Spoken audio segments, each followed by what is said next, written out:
Welcome to a tale that will shatter everything you believe about family loyalty, inherited wealth, and the price of keeping deadly secrets. Today, we venture into the Missouri Ozarks of 1873, where the Fairchild family constructed what appeared to be an elegant hunting retreat, but was actually a monument to their most twisted desires. This is the chilling story of a dynasty built on deception, where every brick was mortared with blood, and where the very foundations concealed horrors that would make the devil himself recoil in disgust. What started as mysterious accidents around a remote mountain lodge would eventually unravel into one of the most shocking criminal conspiracies in American history, involving ritual murder, systematic torture, and a web of corruption that reached into the highest echelons of society. Before we descend into this nightmare of human depravity, remember to subscribe and turn on notifications so you never miss our weekly journey into history's darkest corners. Now, let's travel back to 1873, when the American wilderness still harbored secrets dark enough to stain the very soul of a nation. The year 1873 marked a turning point in American expansion as settlers pushed ever deeper into the untamed wilderness of the Missouri Ozarks. These ancient mountains, carved by millennia of wind and water, held secrets in their limestone caves and hidden valleys that predated human memory. It was into this primordial landscape that Thaddeus Fairchild brought his cursed bloodline and their unholy appetites. Thaddeus Fairchild was no ordinary pioneer seeking a new life on the frontier. Born into one of St. Louis's most prominent families, he had inherited a fortune built on 3 generations of carefully concealed atrocities. The Fairchild wealth traced its origins to his grandfather, Ezekiel Fairchild, who had made his initial fortune through the most despicable form of human trafficking during the early 1800s. Ezekiel had not merely participated in the slave trade, he had revolutionized it through innovations so cruel that even other slave traders had refused to associate with him. His ships, known throughout the Caribbean as floating hells, had mortality rates that exceeded 90% during the Middle Passage.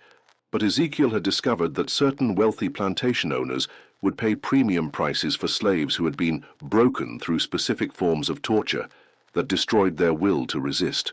The family's depravity had been passed down like a twisted inheritance, with each generation finding new ways to profit from human suffering. Thaddeus's father, Mordecai Fairchild, had expanded the family business into the lucrative field of supplying specimens to medical schools and private physicians who conducted illegal experiments on living subjects. Mordecai had established a network of body snatchers, grave robbers, and kidnappers who provided a steady stream of victims for these horrific medical procedures. The family had grown wealthy by facilitating the torture and murder of hundreds of innocent people, all while maintaining their respectable facade in St. Louis society. By 1873, Thaddeus had inherited not only his family's vast wealth, but also their insatiable appetite for human suffering. However, the changing social climate following the Civil War had made their traditional business practices increasingly dangerous. Thaddeus needed a new venue for his family's activities, somewhere remote enough to operate without scrutiny, but accessible enough to attract the wealthy clientele who shared his twisted desires. The Missouri Ozarks offered the perfect solution. Thaddeus purchased 15,000 acres of pristine wilderness in the most remote section of the mountains, an area so isolated that the nearest settlement was more than 50 miles away. The land included dense forests, hidden valleys, underground cave systems, and most importantly, complete isolation from the prying eyes of civilization. The property had a dark history that seemed to call to Thaddeus like a siren song. The land had once been sacred to the Osage tribe, who had used it for ritual ceremonies that they claimed could commune with the spirits of the dead. The tribe had abandoned the area after a series of mysterious deaths that they attributed to angry spirits who demanded blood sacrifices. Local settlers had attempted to farm the land on several occasions, but each family had met with tragic accidents or simply vanished without explanation. By the time Thaddeus purchased the property, it had acquired a reputation as cursed land that no sensible person would inhabit. Thaddeus announced his intention to build a hunting lodge on the property, a retreat where he and his wealthy friends could enjoy the pristine wilderness while engaging in the gentleman's sport of hunting. To the outside world, it seemed like a perfectly reasonable investment for a man of his means and social standing. But the structure that Thaddeus began constructing in the summer of 1873 was unlike any hunting lodge ever built. The main building was a massive three-story structure built from local stone and timber, with walls thick enough to muffle any sounds from within.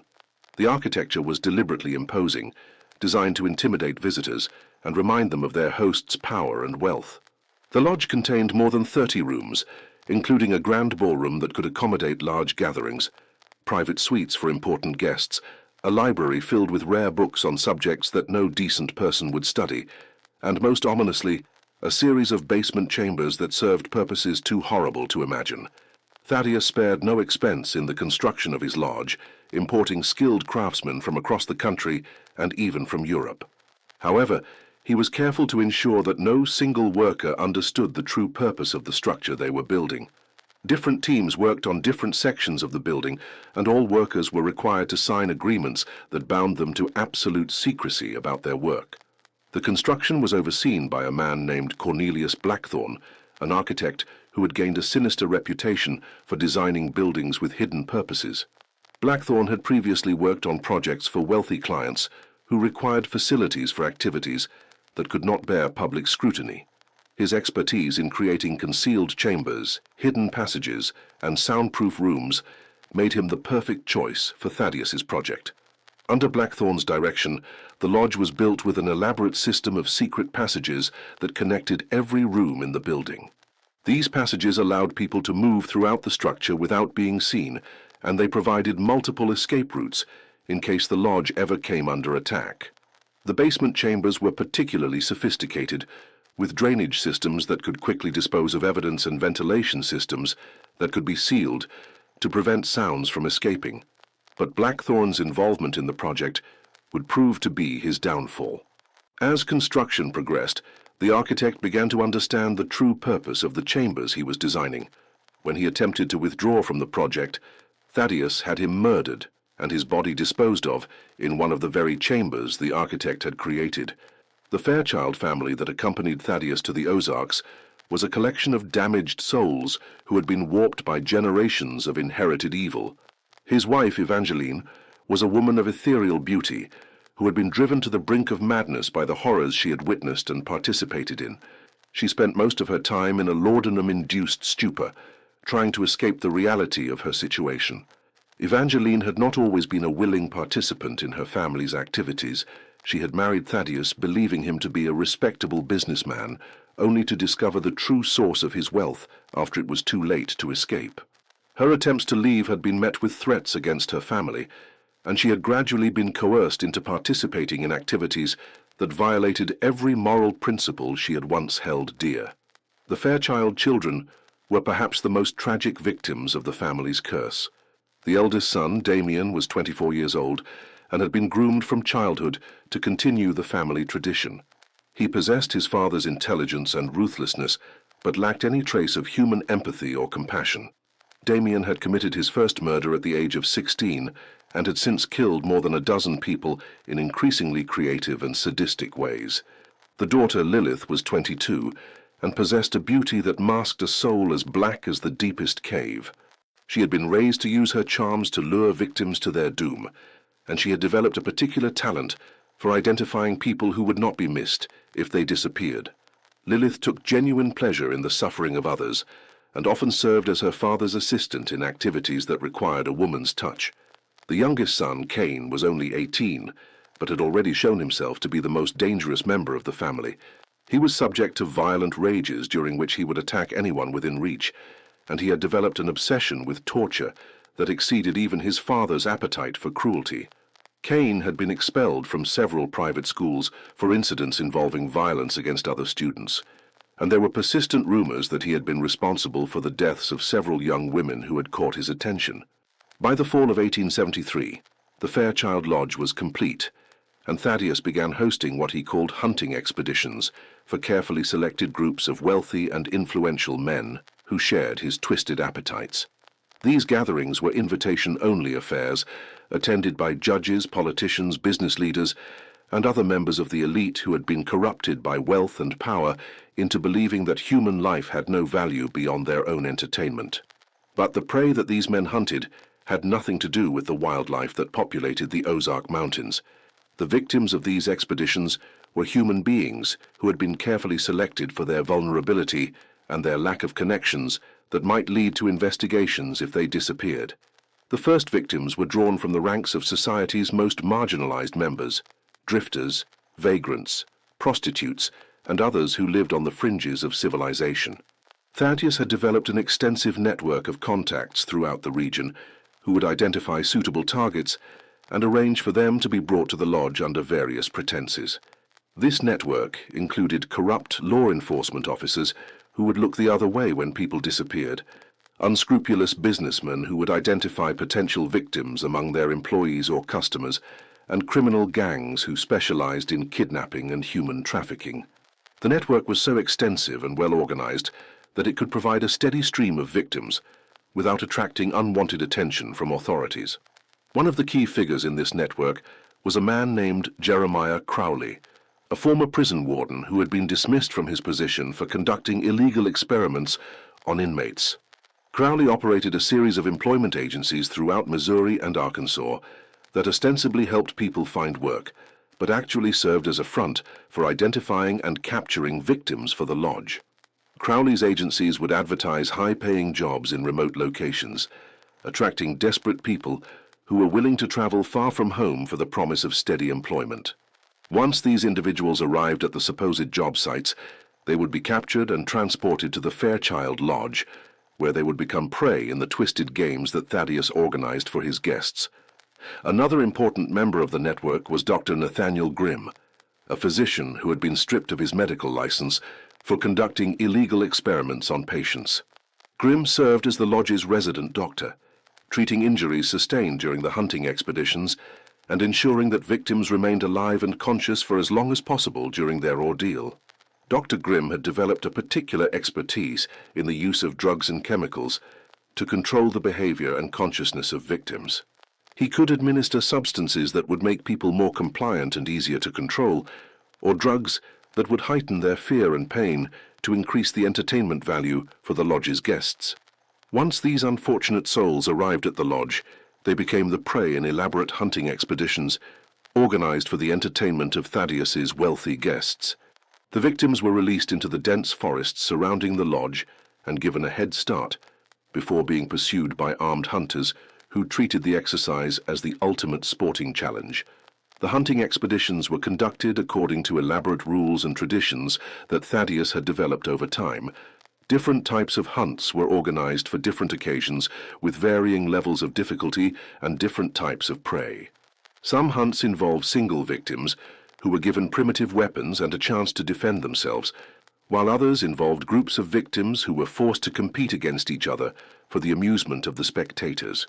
The most elaborate hunts were reserved for special occasions, such as the birthday of a particularly important guest or the anniversary of the lodge's opening. These events might last for several days and involve multiple victims, complex scenarios, and elaborate prizes for the hunters who performed best. One particularly horrifying tradition was the harvest hunt, which took place every autumn and involved entire families as prey. The families would be released into the forest together, and the guests would compete to see who could eliminate all members of a family first. The winner would receive a substantial cash prize and the privilege of choosing the victims for the next hunt. The guests at these hunting expeditions were encouraged to see themselves as participating in a noble tradition that dated back to ancient times, when the wealthy and powerful had the right to hunt and kill their social inferiors without consequence. Thaddeus had created an elaborate mythology around the activities at the lodge, claiming that they were continuing practices that had been suppressed by modern civilization, but which represented the natural order of things. The ideology that drove these activities was a perverted form of social Darwinism that held that the wealthy and powerful were naturally superior to the poor and weak, and that this superiority gave them the right to use and dispose of their inferiors as they saw fit. Thaddeus and his guests genuinely believed that they were engaged in a form of natural selection, weeding out the weak and unfit, while strengthening themselves through the exercise of absolute power over life and death. This belief system was reinforced through elaborate rituals and ceremonies that took place at the lodge, events that combined elements of pagan worship, occult practices, and sadistic entertainment.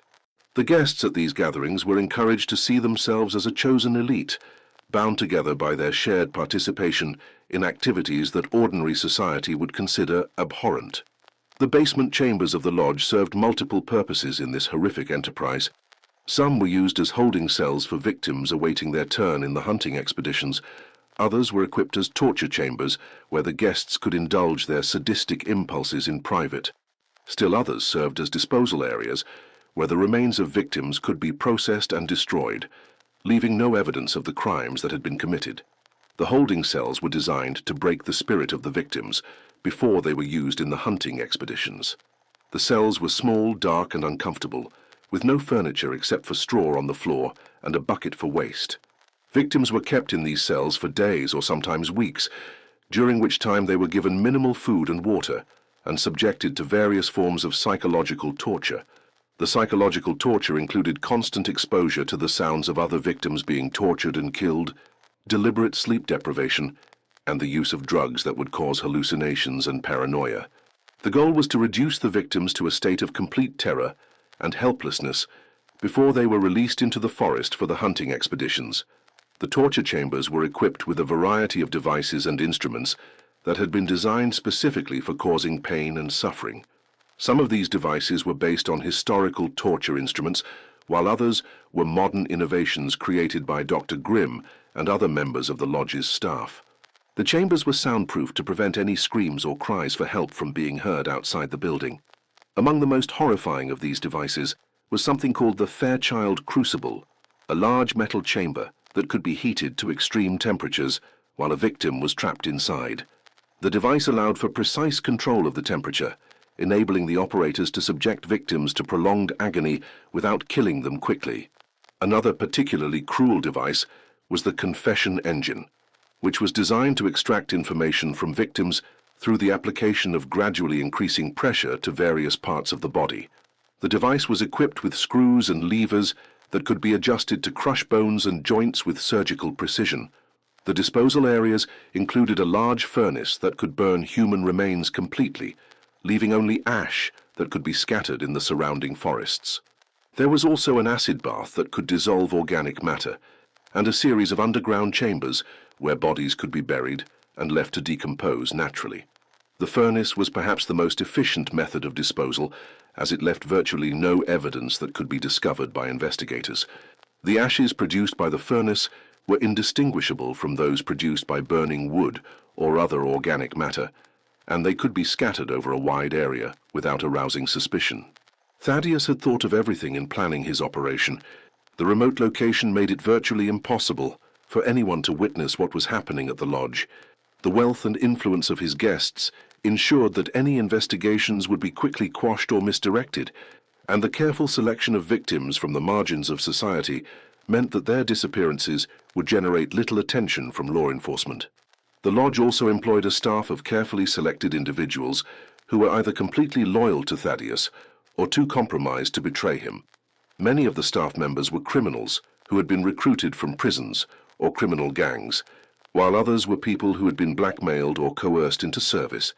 The head of security at the lodge was a man named Silas Blackwood, a former military officer who had been court-martialed for war crimes during the Civil War. Blackwood was responsible for maintaining order at the lodge and ensuring that no unauthorized persons could enter or leave the property. He commanded a force of armed guards who patrolled the grounds and monitored the surrounding area for any signs of outside interference. Blackwood had earned his reputation for brutality during the war, when he had been responsible for the massacre of an entire Confederate village, including women and children. He had been court-martialed and sentenced to death, but Thaddeus had used his influence to have the sentence commuted, and Blackwood released into his custody. The lodge's chef was a woman named Madame Voltaire, a French immigrant who had previously worked in some of the finest restaurants in New Orleans before being forced to flee the city after being accused of poisoning several customers. Voltaire was responsible not only for preparing meals for the guests, but also for disposing of human remains in ways that would not attract attention. Voltaire had developed a particular expertise in the preparation of exotic dishes that incorporated human flesh, though she was careful to ensure that the guests were not aware of what they were eating. She believed that consuming the flesh of their victims would give the guests additional power and strength, and she had convinced Thaddeus that this practice was an essential part of the lodge's rituals. For more than 2 years, the Fairchild Lodge operated as a playground for the wealthy and depraved, hosting regular gatherings that grew increasingly elaborate and sadistic as Thaddeus and his guests became more confident in their ability to operate without detection. The lodge became known in certain circles as a place where any desire, no matter how dark or forbidden, could be satisfied for the right price. The reputation of the lodge spread through word of mouth among the wealthy elite, and Thaddeus began receiving requests for invitations from prominent figures throughout the United States and even from Europe. The exclusivity of the lodge made it even more desirable to those who were accustomed to having access to anything they wanted. Some of the most prominent guests at the lodge included Senator Augustus Blackthorne, a powerful politician who chaired several important committees in the U.S. Senate, Judge Mordecai Grimm, who presided over the federal court in St. Louis, and railroad magnate Cornelius Ashworth, who controlled several major transportation companies throughout the Midwest. These men and others like them were drawn to the lodge not only by the opportunity to indulge their darkest impulses, but also by the networking opportunities it provided. Business deals worth millions of dollars were negotiated during the hunting expeditions, and political alliances were formed that would shape the future of Missouri and the nation. Senator Blackthorne, in particular, had become one of Thaddeus's most valuable allies. The senator had used his position to block investigations into the lodge's activities and to ensure that federal law enforcement agencies were kept away from the area. In return, Thaddeus had provided Blackthorne with information that the senator used to blackmail his political opponents and advance his own career.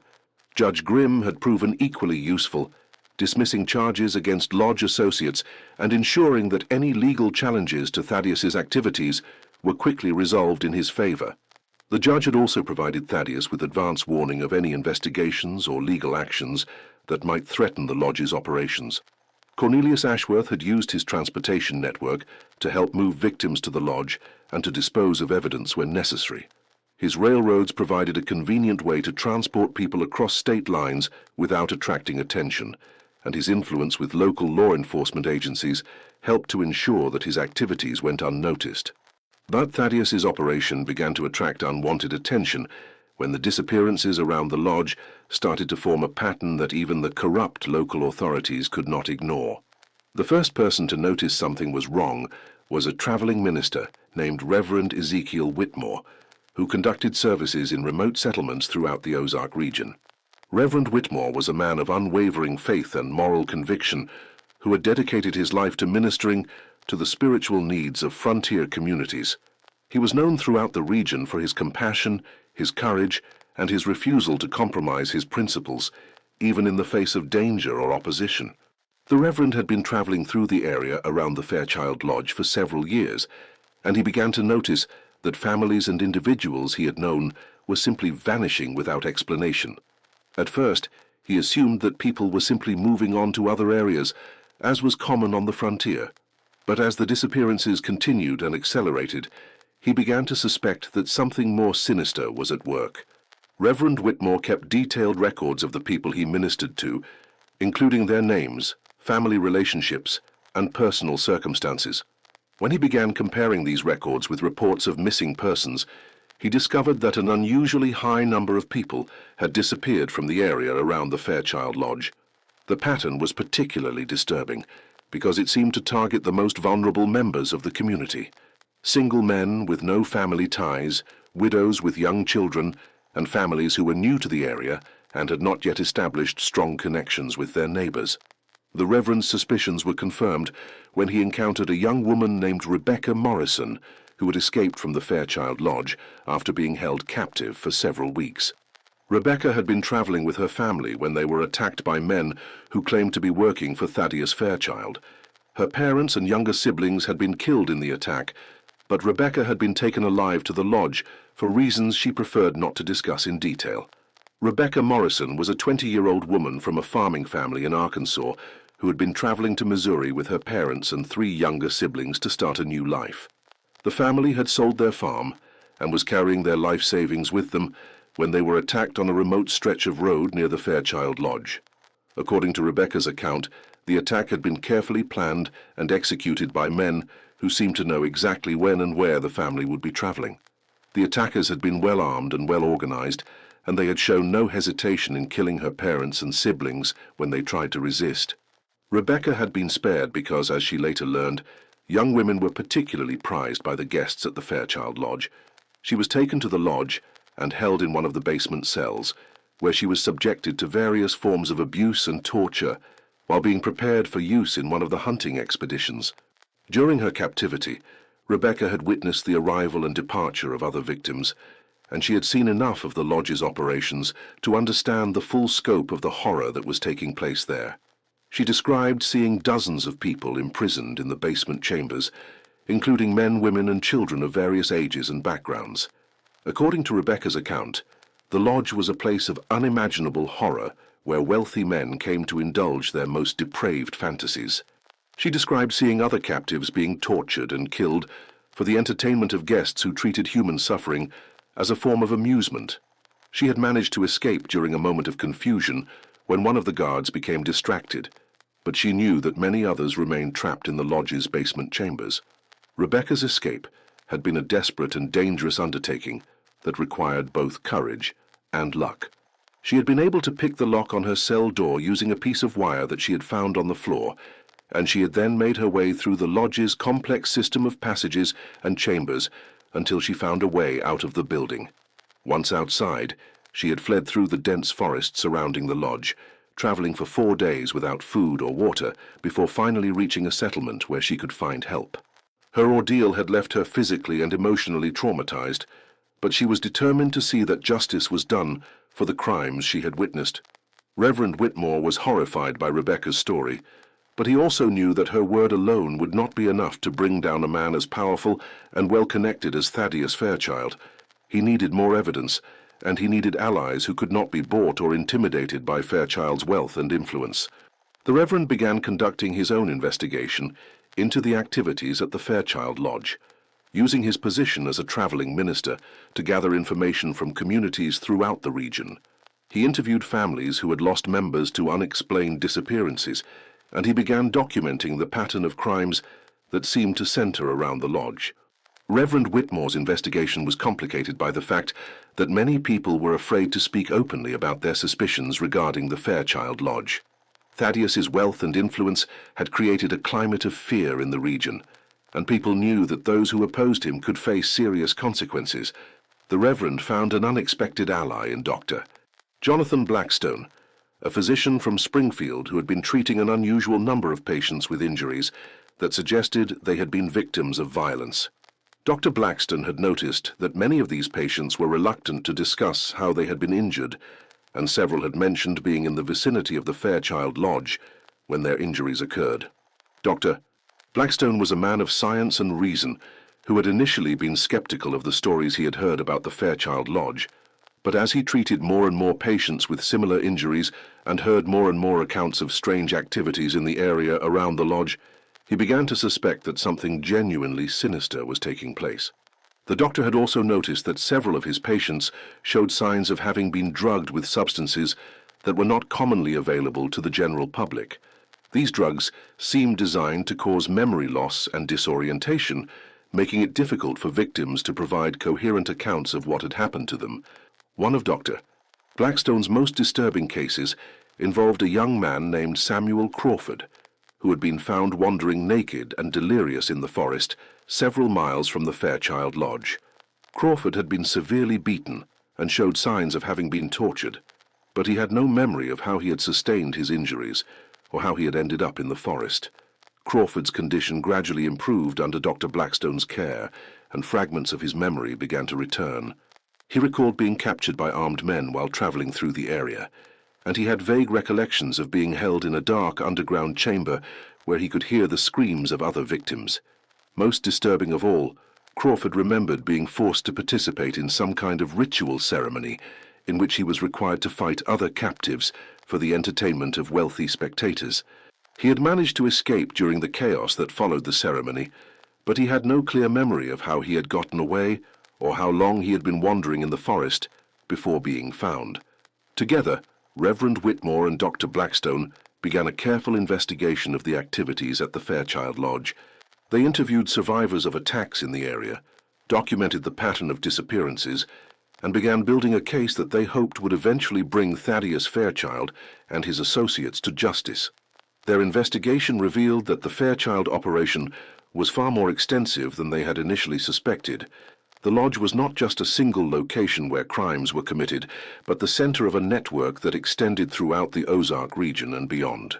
Thaddeus had established relationships with corrupt officials, criminal gangs, and other unsavory characters who helped him identify victims, cover up evidence, and eliminate anyone who posed a threat to his operation.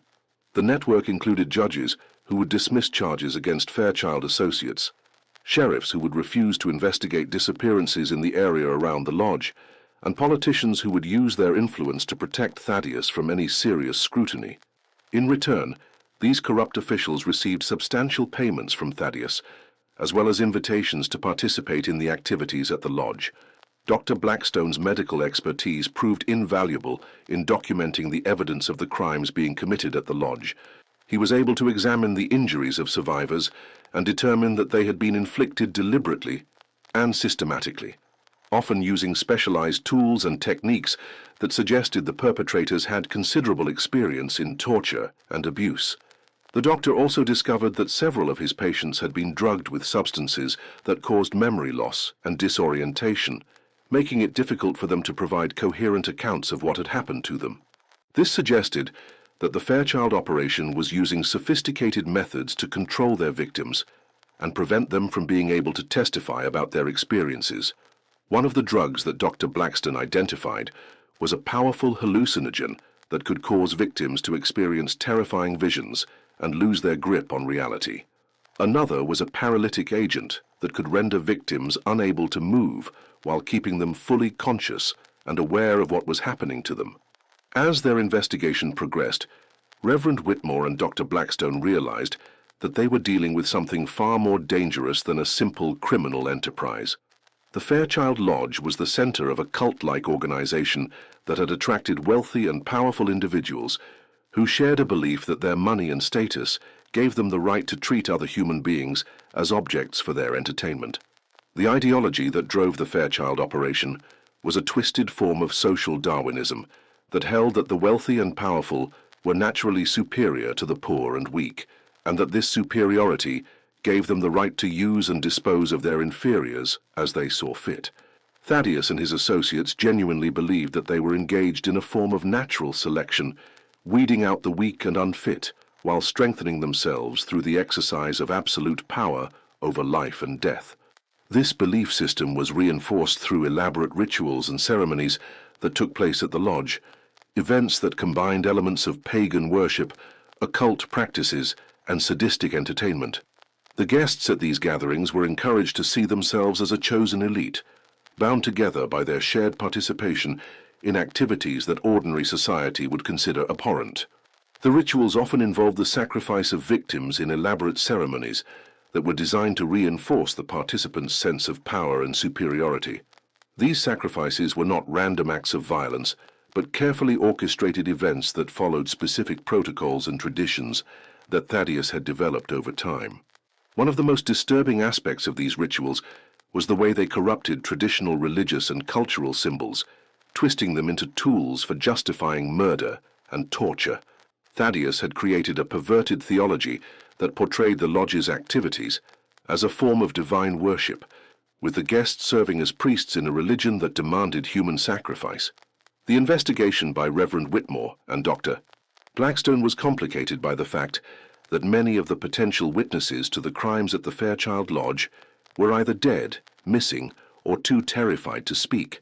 Those who had survived their encounters with the Fairchild organization were often reluctant to come forward, knowing that Thaddeus had the resources and connections to destroy anyone who opposed him. The Reverend and the doctor realized that they needed to find a way to gather evidence without alerting Thaddeus to their investigation. They began working with a small network of trusted allies, including other ministers, physicians, and law-abiding citizens who were horrified by what was happening in their region, but felt powerless to stop it. One of their most valuable allies was a former employee of the Fairchild Lodge named Isaiah Blackburn, who had worked as a groundskeeper at the facility for several months before becoming disgusted by what he witnessed and fleeing the area. Blackburn had seen enough of the lodge's operations to provide detailed information about its layout, security measures, and the identities of some of the regular guests. Isaiah Blackburn was a man in his 40s who had come to the Ozarks looking for honest work after losing his family in a cholera epidemic in Illinois. He had been hired by the Fairchild Lodge through one of Jeremiah Crowley's employment agencies, and he had initially been grateful for the opportunity to earn steady wages in a beautiful location, but Blackburn's gratitude had quickly turned to horror as he began to understand the true nature of the activities taking place at the lodge. As a groundskeeper, he had access to most areas of the property, and he had witnessed things that would haunt him for the rest of his life. According to Blackburn's account, the lodge operated on a strict schedule, with hunting expeditions typically lasting 3 to 4 days and occurring every 2 to 3 weeks. The guests would arrive by private train at a small station that Thaddeus had built specifically for this purpose, and they would be transported to the lodge in closed carriages that prevented them from being seen by any potential witnesses. The victims for these hunting expeditions were usually brought to the lodge several days in advance and held in the basement chambers until they were needed. Blackburn described seeing dozens of people imprisoned in these chambers at any given time, including men, women, and children of various ages and backgrounds. Blackburn had also witnessed the hunting expeditions themselves, and he provided detailed descriptions of how they were conducted. The victims would be released into the forests surrounding the lodge and given a head start of several hours before the hunters began their pursuit.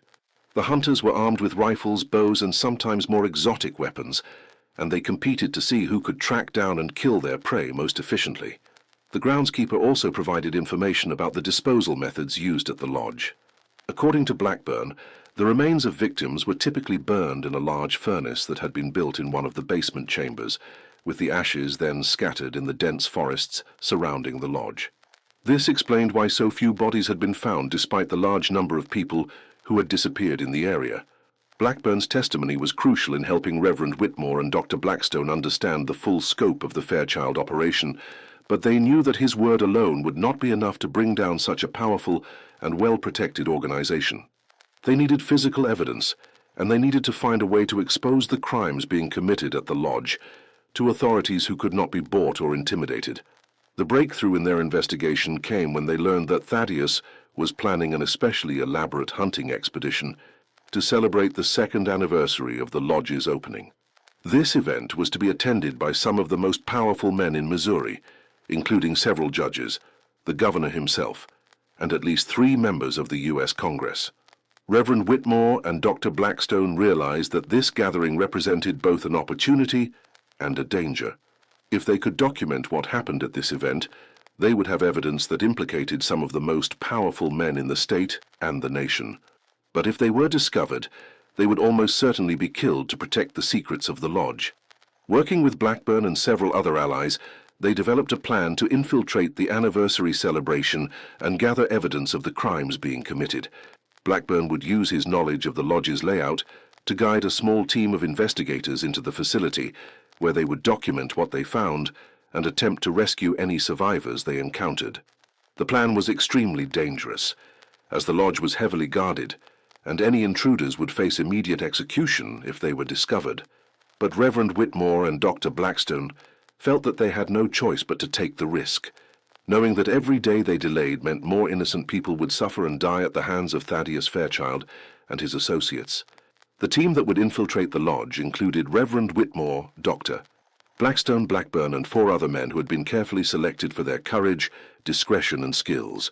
These men included a former Union Army scout named Marcus Stone, a photographer named William Hartwell, who could document the evidence they found, a journalist named Robert Sterling, who could ensure that their findings would be made public, and a federal marshal named James Crawford, who had been secretly investigating corruption in Missouri. Marcus Stone had served with distinction during the Civil War and had extensive experience in reconnaissance and covert operations.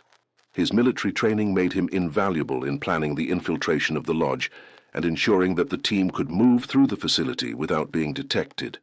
William Hartwell was one of the few photographers in the region who had experience with the new techniques that allowed for photography in low-light conditions. His ability to document the evidence they found would be crucial in building a case against Thaddeus and his associates. Robert Sterling was a journalist who had built a reputation for fearless reporting on corruption and crime. His connections with newspapers throughout the region would ensure that the story of the Fairchild Lodge would reach a wide audience and could not be suppressed by Thaddeus's influence. Federal Marshal James Crawford had been secretly investigating corruption in Missouri for more than a year, and he had been building a case against several prominent figures who were suspected of involvement in criminal activities. His presence on the team would ensure that any evidence they gathered would be properly handled and that arrests could be made quickly. On the night of October 31st, 1875, exactly 2 years after the lodge had opened, the investigation team put their plan into action. Using information provided by Blackburn, they approached the lodge through the dense forest that surrounded it, avoiding the main roads and guard posts that protected the facility. The approach to the lodge was treacherous, as the team had to navigate through dense undergrowth and rocky terrain while avoiding the patrols that circled the property. They moved slowly and carefully, taking several hours to cover the distance that could normally be traveled in less than an hour. What they discovered when they reached the lodge exceeded their worst fears.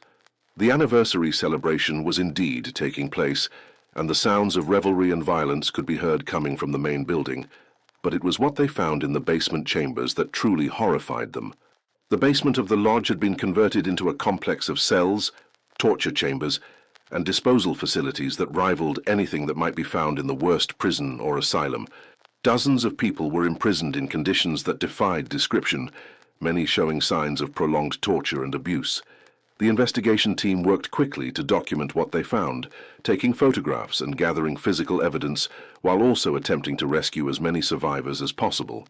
They discovered detailed records kept by Thaddeus that documented the identities of victims, the methods used to torture and kill them, and the names of the guests who had participated in various activities.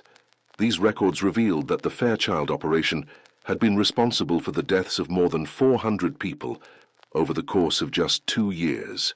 The victims included men, women, and children from throughout the Ozark region and beyond, many of whom had been specifically targeted because they possessed qualities that the lodge's guests found appealing. The records also revealed the identities of the regular guests at the lodge, a list that read like a who's who of Missouri's political and business elite. Judges, politicians, business leaders, and other prominent figures had all participated in the activities at the lodge, making them complicit in the crimes that had been committed there. Among the most disturbing evidence found by the investigation team were detailed accounts of specific hunting expeditions and the fates of individual victims. These accounts described in graphic detail the methods used to torture and kill victims, the reactions of the guests to these activities, and the elaborate ceremonies that accompanied the most significant hunts. One particularly horrifying account described a hunting expedition that had taken place during the previous winter, in which an entire family of 7 had been used as prey in a hunt that lasted for 5 days. The family had been released into the forest during a blizzard, and the guests had pursued them on horseback, gradually picking off the family members one by one until only a young child remained.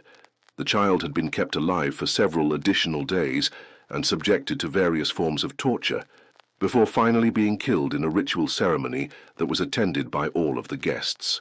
The account described in detail the reactions of the various participants, noting which guests seemed to enjoy the spectacle most and which seemed to have reservations about the proceedings.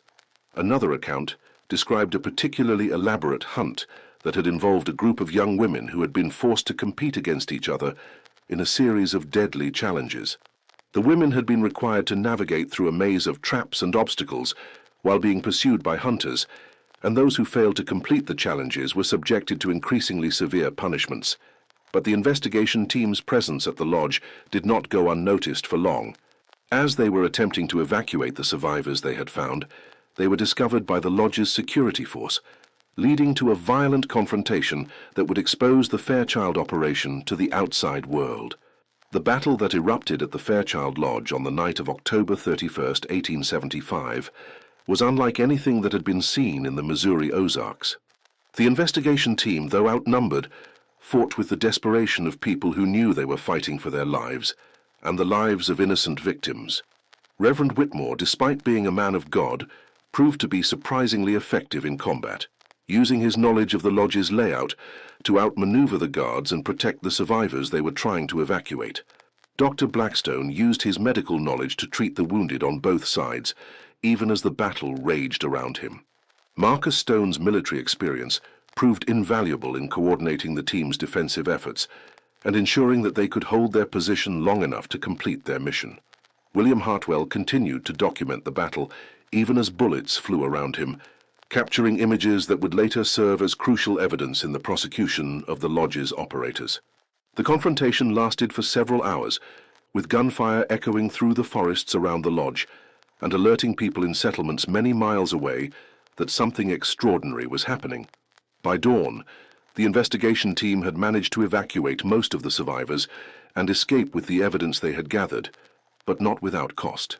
Several members of the investigation team had been killed or wounded in the fighting, and they knew that Thaddeus Fairchild would use all of his resources to hunt them down and silence them before they could expose his operation. They also knew that the powerful men who had been guests at the lodge would do everything in their power to cover up their involvement and protect themselves from prosecution. The evidence gathered during the raid on the Fairchild Lodge was taken to federal authorities in Washington, where it was presented to officials who were not part of Thaddeus's network of corruption. The documentation was so extensive and damning that even the most corrupt officials could not ignore it, and a federal investigation was immediately launched. The investigation revealed the full scope of the Fairchild operation and the network of corruption that had protected it. Arrest warrants were issued for Thaddeus Fairchild and his family, as well as for dozens of prominent figures who had participated in the activities at the lodge. But Thaddeus had not built his empire without developing contingency plans for exactly this type of situation. When he learned that his operation had been exposed, he immediately put into motion a plan that he had been preparing for months, a plan that would allow him and his family to escape justice and disappear forever. The Fairchild family's escape from the lodge was as carefully planned and executed as everything else they had done. Using a network of safe houses and loyal associates, they made their way out of Missouri and eventually out of the United States entirely, taking with them a substantial fortune that they had accumulated through their criminal activities.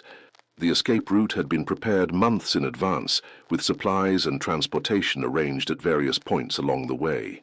The family traveled under assumed identities, using forged documents that had been prepared by skilled criminals who were part of Thaddeus's network.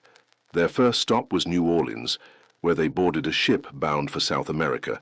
From there, they made their way to Brazil, where Thaddeus had already established business interests and where his wealth would allow him to live comfortably without fear of extradition. But their escape did not mean that justice would be denied entirely. The evidence gathered during the raid on the lodge was used to prosecute dozens of the prominent figures who had participated in the activities there, leading to one of the largest corruption scandals in American history. The trials that followed the exposure of the Fairchild operation revealed the extent to which wealth and influence had corrupted the nation's political and judicial systems. Judges, politicians, and business leaders who had seemed respectable and upstanding were revealed to be participants in crimes that shocked even the most cynical observers. Senator Augustus Blackthorne was among the first to be arrested, and his trial became a sensation that was covered by newspapers throughout the country. The evidence against him included detailed records of his participation in multiple hunting expeditions, as well as testimony from survivors who had witnessed his involvement in torture and murder. Judge Mordecai Grimm was also arrested and tried, though his case was complicated by his position in the judicial system. The evidence against him was overwhelming, but his conviction required careful handling to avoid undermining confidence in the entire court system.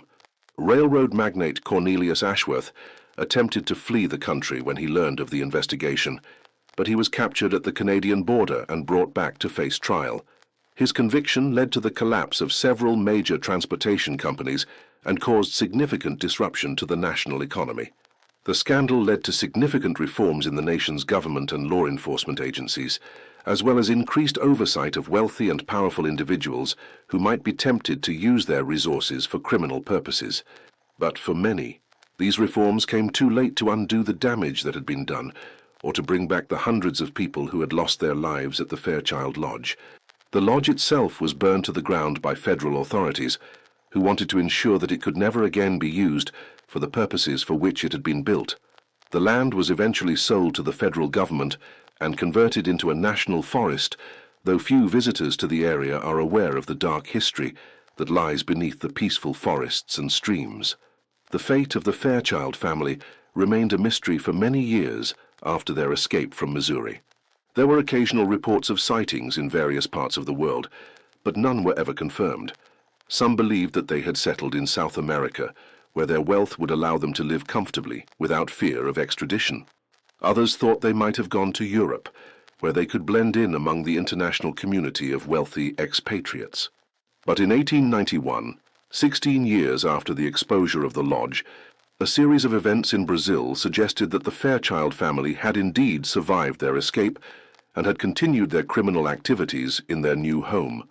A wealthy plantation owner named Carlos Fernandez, who bore a striking resemblance to Thaddeus Fairchild, was arrested in connection with the disappearance of several indigenous families from remote areas of the Brazilian countryside.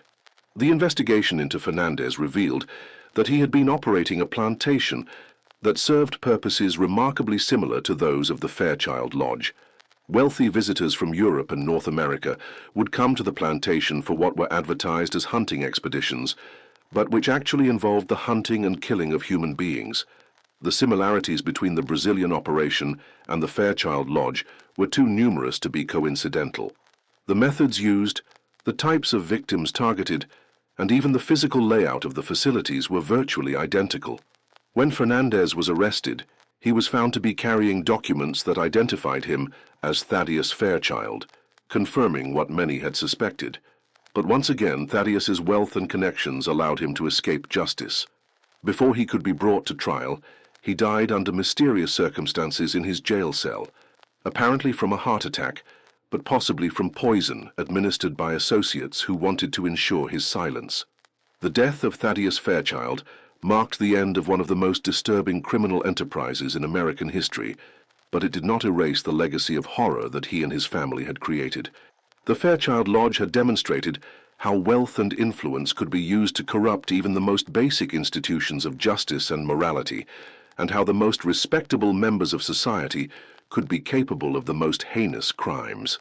The story of the Fairchild family also highlighted the vulnerability of society's most marginalized members, who were targeted by the lodge's operations precisely because their disappearances would generate little attention or concern. The victims of the Fairchild Lodge were predominantly poor, isolated and powerless, people who were seen by their killers as expendable and worthless. In the years following the exposure of the lodge, efforts were made to identify and memorialize the victims of the Fairchild operation. A monument was erected at the site of the former lodge, bearing the names of those victims who could be identified and honoring the memory of the many others whose names were lost forever. The monument serves as a reminder of the importance of vigilance in protecting society's most vulnerable members, and of the need for strong institutions that cannot be corrupted by wealth and influence. It also stands as a testament to the courage of people like Reverend Whitmore and Dr. Blackstone, who risked their lives to expose the truth and bring justice to the victims of the Fairchild family's crimes. The legacy of the Fairchild Lodge extends beyond the specific crimes that were committed there, to encompass broader questions about the nature of power, wealth, and moral responsibility in society.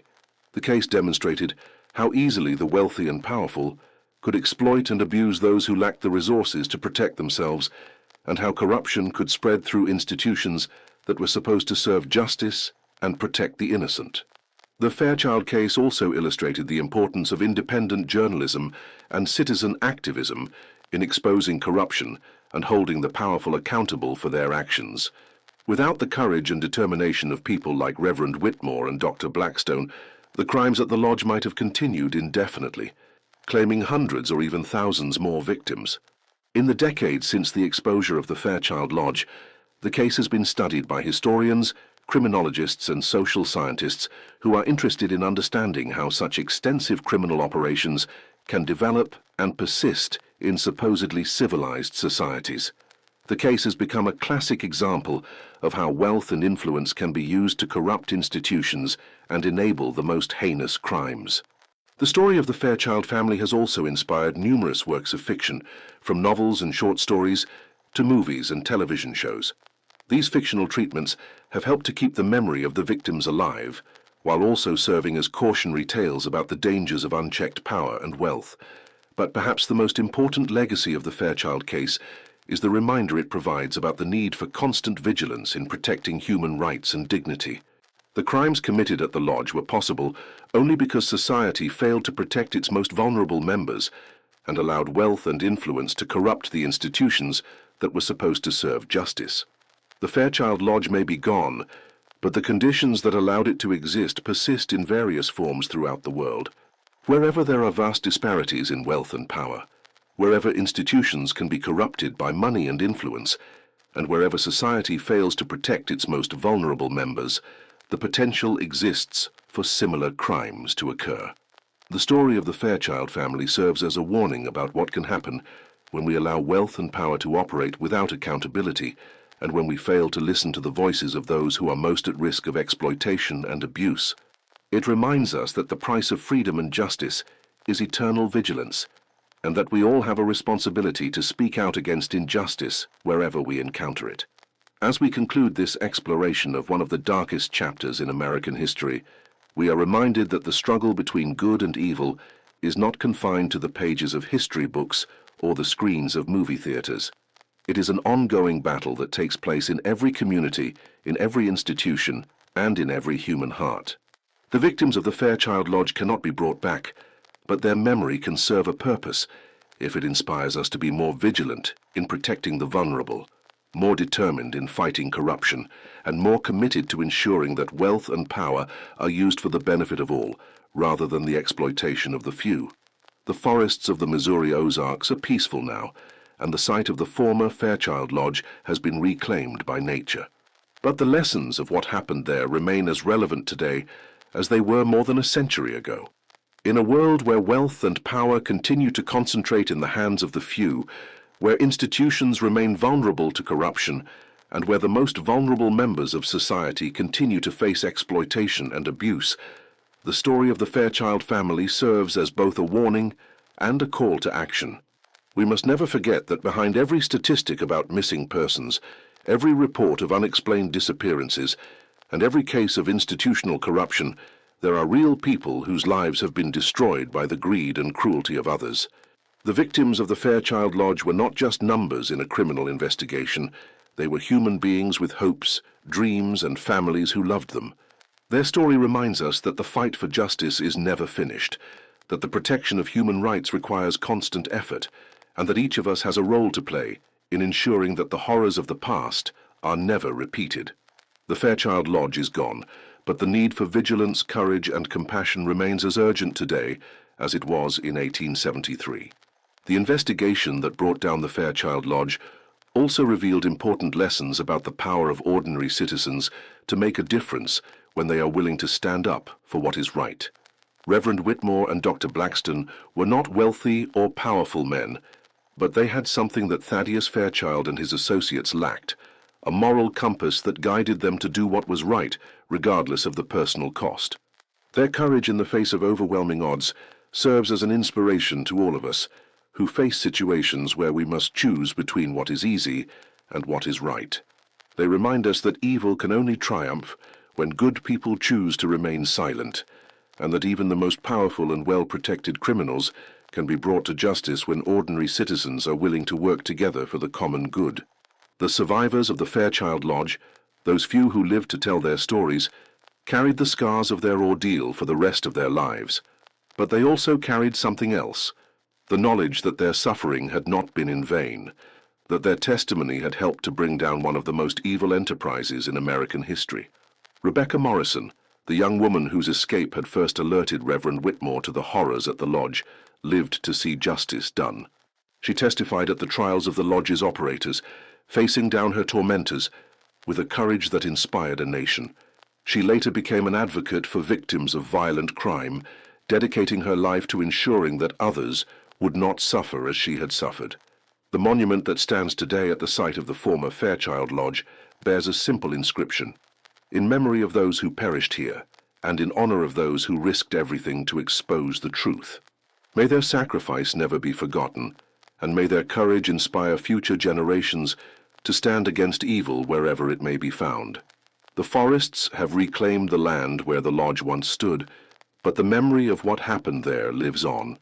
Local residents still speak in hushed tones about the Fairchild family and their crimes, and visitors to the area often report feeling an inexplicable sense of unease when they pass through the valley where so much blood was shed. Some say that on quiet nights, when the wind blows through the trees, you can still hear the echoes of voices calling for help, the cries of victims who were never found. Whether these stories are true or merely the product of guilty consciences and overactive imaginations, they serve as a reminder that some sins leave stains that can never be completely washed away. The Fairchild case changed American law enforcement forever, leading to the creation of federal agencies dedicated to investigating crimes that crossed state lines and to protecting the rights of the vulnerable. The techniques developed during the investigation of the lodge became the foundation for modern criminal investigation methods, and the legal precedents established during the trials continue to influence American jurisprudence today. But perhaps the most important legacy of the Fairchild case is the reminder it provides that ordinary people have the power to change the world when they are willing to act with courage and conviction. Reverend Whitmore and Dr. Blackston could have chosen to look the other way, to convince themselves that the rumors they heard were exaggerated or that someone else would take action. Instead, they chose to investigate, to document, and to expose the truth, regardless of the personal cost. Their example reminds us that we all have a choice when confronted with evil. We can remain silent and allow it to continue, or we can speak out and take action to stop it. The victims of the Fairchild Lodge had no choice in their fate, but we have a choice in how we respond to their memory. As we face the challenges of our own time, when new forms of exploitation and abuse emerge with each passing day, we would do well to remember the lessons of the Fairchild Lodge. We must remain vigilant against those who would use their wealth and power to harm the innocent. We must be willing to listen to the voices of the vulnerable and to act on their behalf when they cannot act for themselves. And we must never forget that the price of freedom and justice is eternal vigilance. The story of the Fairchild family is a reminder that evil exists in the world, that it can hide behind the most respectable facades, and that it will continue to exist as long as good people allow it to flourish. But it is also a reminder that evil can be defeated, that truth can triumph over lies, and that justice, though sometimes delayed, will ultimately prevail. Remember to subscribe and turn on notifications so you never miss our weekly exploration of history's darkest mysteries. If you have information about missing persons cases, historical or current, please contact your local law enforcement agencies. Sometimes, even after more than a century, new information can shed light on old mysteries and bring closure to families who have waited far too long for answers. Until next time, stay vigilant, stay curious, and never forget that the truth, no matter how deeply buried or how powerfully protected, has a way of eventually coming to light. The victims of the Fairchild Lodge waited years for justice, but in the end their voices were heard and their stories were told. May we all have the courage to listen to such voices and to act when action is needed, no matter how powerful the forces arrayed against us. The dark secrets of the Fairchild family have been exposed to the light, their crimes have been documented, and their victims remembered. Justice may have been delayed, but it was not denied. And in that fact, we can find hope that good can triumph over evil, that truth can overcome lies, and that the innocent will never be forgotten. In the end, the Fairchild Lodge stands as a testament to both the depths of human depravity and the heights of human courage. It reminds us that we are all capable of both great evil and great good, and that the choice between them is ours to make. The victims of the lodge chose to fight for their lives, even in the face of certain death. The investigators chose to risk everything to expose the truth, and we must choose how we will respond to their legacy. The forests of the Missouri Ozarks are peaceful now, but they remember. The wind through the trees carries the whispers of the past, reminding us that some stories must never be forgotten, no matter how dark they may be. For in remembering, we honor the victims, we celebrate the heroes, and we prepare ourselves to face whatever darkness the future may hold.